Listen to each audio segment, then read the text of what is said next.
नमस्कार दोस्तों, आप सभी का स्वागत है। काफी समय बाद आज मैं वापस आपके लिए एक अल्फा स्टोरी की तरफ से दिल छू लेने वाली कहानी लेकर आया हूं और मुझे पूरी उम्मीद है कि यह कहानी आपके दिल को छूकर जरूर निकलेगी। तो आपका ज्यादा वक्त न लेते हुए मैं इस कहानी को शुरू करता हूं। एक बार की बात है, एक बार एक अध्यापक एक संपन्न परिवार के शिष्य के साथ कहीं जा रहे थे तो उस शिष्य को कुछ मजाक सूझी क्योंकि उसको रास्ते में किसी गरीब मजदूर के जूते दिखाई दिए। उसने अध्यापक से कहा, गुरुजी, अगर हम इन जूतों को छुपा दे तो कितना मजा आएगा, देखते हैं कि मजदूर पर इसका क्या असर पड़ता है। अब उसको तो मजाक सूझ रहा था, लेकिन गुरुजी ने कहा कि नहीं, गरीब इंसान के साथ इस तरह का भद्दा मजाक करना ठीक नहीं है। उसने कहा, क्यों ना हम इन जूतों में कुछ सिक्के डाल दें और देखें कि इसका इस गरीब मजदूर पर क्या प्रभाव पड़ता है।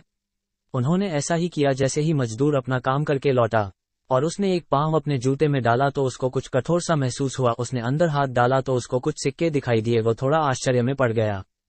आसपास किसी को देखा तो कोई भी दिखाई नहीं दिया। वापस उसने दूसरा पैर अपने जूते में डाला और वापस उसको उसमें कुछ सिक्के दिखाई दिए। अब दोनों जूतों के सिक्कों को उसने अपने हाथों में रखा और प्रभु की तरफ इशारा किया, हे प्रभु, पता नहीं किस भले मानुष ने ये सिक्के मेरे जूतों में छुपाए हैं, लेकिन जिसने भी छुपाए हैं उसको मेरी दुआ है ताकि इन पैसों से मैं अपने बच्चों और पत्नी के लिए कुछ खाना और दवाएं ला सकूंगा। और इतना बोलकर वह चला गया।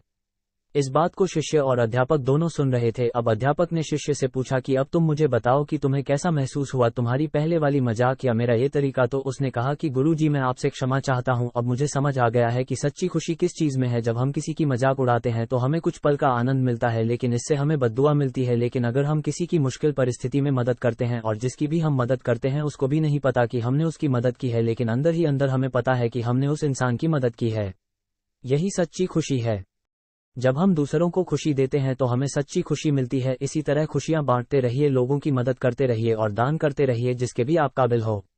जितना भी आपसे बन पड़े दान करें, लेकिन दान जरूर करें। इसका मतलब यह नहीं है कि आपको कंपलसरी या अनिवार्य रूप से इतने रुपए दान करने ही चाहिए, क्योंकि हर किसी की जरूरत अलग अलग हो सकती है। अगर आप किसी को पैसों का दान नहीं कर सकते तो कम से कम चीजों का दान तो कर ही सकते हैं।